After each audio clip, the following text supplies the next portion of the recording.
Question number 5 देखते हैं प्यारे बच्चों। और क्वेश्चन नंबर 5 में कहा है मूल बिंदु के बाईं ओर एक्स अक्ष को 3 इकाई की दूरी पर एक रेखा प्रतिच्छेद कर रही है। एक्स अक्ष के बाईं ओर यानी एक्स डैश की दिशा में 3 इकाई पर, और हम जानते हैं इधर जो हम दूरी लेते हैं वो माइनस में लेते हैं, तो इनका मतलब क्या है, ये दूरी कितनी है, ये एक रेखा है, ये इस एक्स अक्ष को प्रतिच्छेद कर रही है यानी काटती हुई जा रही है, एक्स अक्ष को प्रतिच्छेद कर रही है इस बिंदु पर। और ये दूरी यहां से मूल बिंदु से कितना है, 3 इकाई, लेकिन किस दिशा में है, ये एक्स डैश अक्ष की दिशा में। तो इसलिए इस बिंदु के जो निर्देशांक हो जाएंगे वो क्या हो जाएंगे, -3 और 0, क्योंकि एक्स अक्ष पर y का मान तो 0 होता है, तो इस बिंदु के निर्देशांक हो जाएंगे -3 और 0। तो हमें बिंदु मिल गया -3 और 0। m का मान हमें यहाँ पर -2 दिया हुआ है ना, क्वेश्चन में ही प्रवणता हमें -2 दी हुई है। तो अभी हम रेखा का समीकरण निकालेंगे, और रेखा का समीकरण आप जानते हैं, y माइनस वाई वन बराबर m गुणा x माइनस x1। यहाँ पर आप वैल्यू रख दीजिए, x1 y1 यहाँ पर आपको पता है, m आपको पता है।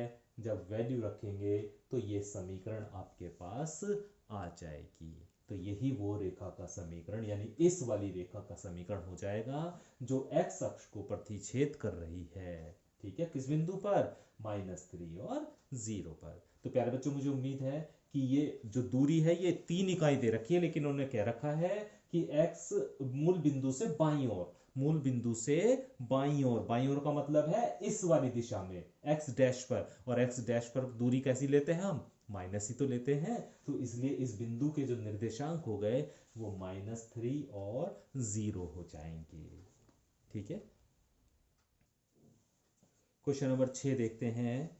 मूल बिंदु से ऊपर y अक्ष को 2 इकाई पर काटती हुई या प्रतिच्छेद करती हुई है एक रेखा, और x अक्ष की धन दिशा से 30 अंश का कोण बनाती है।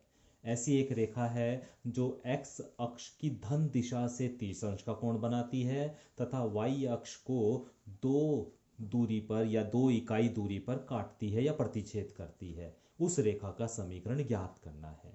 तो प्यारे बच्चों, मैंने ये इस तरह का एक चित्र बनाया हुआ है कि ए एक्स अक्ष, एक्स डैश अक्ष, वाई अक्ष और वाई डैश अक्ष, और इस रेखा की बात कर रहे हैं, ये ए और बी रेखा की बात कर रहे हैं जो एक्स अक्ष की धन दिशा से, एक्स अक्ष की धन दिशा से 30 अंश का कोण बनाती है, एक्स अक्ष की धन दिशा से 30 अंश का कोण बनाती है। और वाई अक्ष को भी तो काट रही है ये, यहां से मूल बिंदु से यहां तक की दूरी 2 इकाई है। जहां ये रेखा इस मूल बिंदु को काट रही है, तो मूल बिंदु से यहां तक की जो दूरी है, जहां ये रेखा वाई अक्ष को काट रही है, मूल बिंदु से यहां तक की दूरी 2 इकाई दी हुई है। ठीक है, तो इस तरह का भी मैंने आपको बताया था समीकरण कि कोई रेखा x अक्ष से थीटा कोण बनाती है और y अक्ष पर c अंतःखंड काटती है, तो रेखा का समीकरण होता है y बराबर mx प्लस c। तो यहाँ पर क्या क्या दिया हुआ है प्यारे बच्चों, थीटा का मान दिया हुआ है। अब थीटा की सहायता से हम m का मान ज्ञात कर सकते हैं, क्योंकि हम जानते हैं m बराबर होता है tan थीटा। थीटा की जगह 30 अंश रख दीजिए, तो m का मान आ गया 1/√3। और c का मान क्या होगा, c का मान 2 ही तो है, रेखा y अक्ष पर कितनी दूरी काट रही है, 2 काट रही है। इसे तो कहा था हमने अंतःखंड, इसे दूरी भी कह सकते हैं या इसे हम y अक्ष पे कटा अंतःखंड भी कह सकते हैं। तो c का मान 2 है, यानी y अक्ष पर जो दूरी है उसे c से प्रदर्शित करते हैं। तो रेखा का समीकरण होता है y बराबर mx प्लस c। ठीक है, y बराबर m की जगह 1/√3 इंटू एक्स प्लस सी की जगह 2 रख दीजिए और इसे हल कर लीजिए। पहले एलसीएम ले लीजिए इधर का √3, बचेगा x प्लस 2 √3, इसकी गुणा यहाँ कर दीजिए, तो y √3 बराबर x प्लस 2 √3। तो ये रेखा का समीकरण आपके पास आ जाएगा, और चाहे तो इसे भी आप इधर पहुंचा दीजिए, इस y√3 को भी इधर ही पहुंचा दीजिए इसके पास। तो देखो x माइनस y√3 प्लस 2√3 और बराबर 0, ये रेखा का आपको समीकरण मिल जाएगा। तो प्यारे बच्चों, मुझे उम्मीद है कि आज जो आपको क्वेश्चन समझाए हैं वो क्वेश्चन आपको अच्छे से समझ में आ गए होंगे। ठीक है, तो जो भी बातें विशेष रूप से जो आपको बातें बताई गई हैं उन्हें अगर आप ध्यान रखेंगे तो ये क्वेश्चन बड़े आसानी से आपको समझ में आ जाएंगे।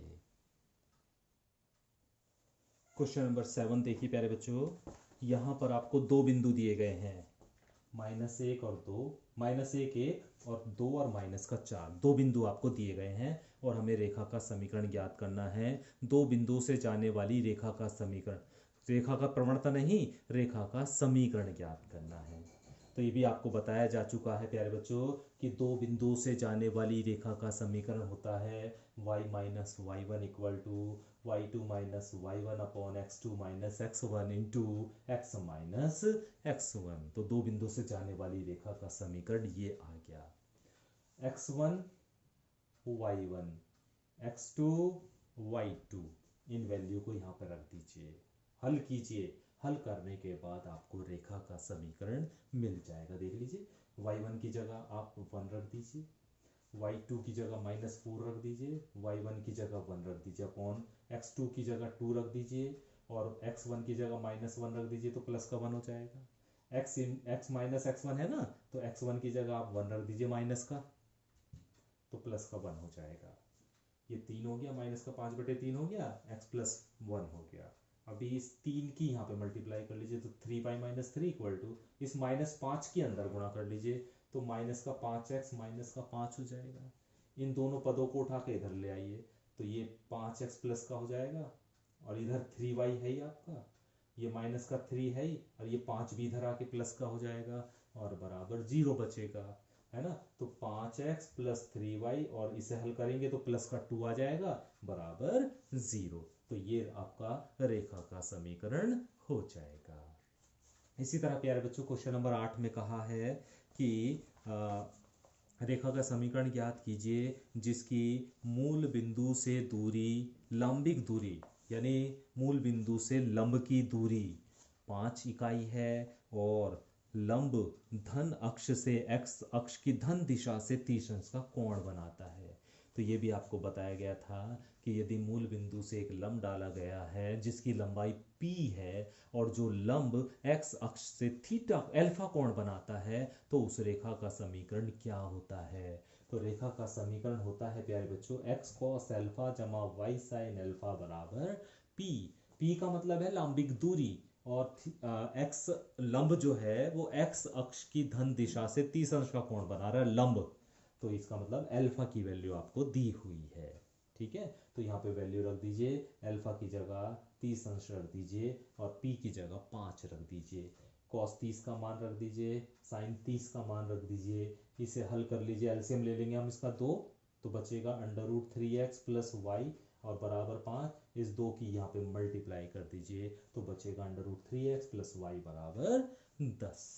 तो इस तरह प्यारे बच्चों आज मैंने आपको ये 8 क्वेश्चन कराए हैं।